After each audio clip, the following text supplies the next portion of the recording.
সবাইকে স্বাগত জানাই আরেকটি নতুন ভিডিওতে। এই ভিডিওটি তাদের জন্য আপনারা যারা এবছর মাধ্যমিক এবং উচ্চ মাধ্যমিক পরীক্ষা দেবেন।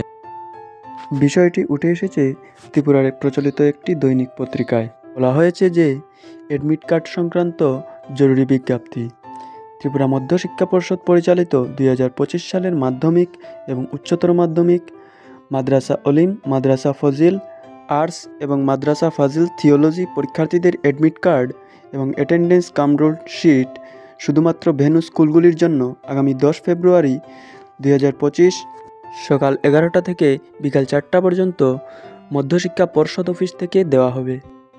সংশ্লিষ্ট সকল বিদ্যালয় প্রধান, সেন্টার সেক্রেটারি বা সুপারিনটেনডেন্ট, ভেন্যু সুপারভাইজরদের নিজে বা তাদের অনুমোদিত প্রতিনিধিদের মাধ্যমে উপরে উল্লেখিত সময়ের মধ্যে নিজ নিজ বিদ্যালয়ের পরীক্ষার্থীদের অ্যাডমিট কার্ড এবং অ্যাটেন্ডেন্স কাম রোল শিট শুধুমাত্র ভেন্যু স্কুলগুলির জন্য পর্ষদ অফিস থেকে সংগ্রহ করে নেওয়ার জন্য অনুরোধ করা হচ্ছে। তো আপনারা বুঝতেই পারছেন, 2-1 দিনের মধ্যেই আপনাদের স্কুলগুলিতে অ্যাডমিট কার্ড চলে আসবে। তারপর 12-13 তারিখ থেকে আপনারা আপনাদের নিজ নিজ স্কুল থেকে অ্যাডমিট কার্ড সংগ্রহ করতে পারবেন। ভিডিওটি ভালো লাগলে চ্যানেলটিকে সাবস্ক্রাইব করে পাশে থাকবেন। ধন্যবাদ।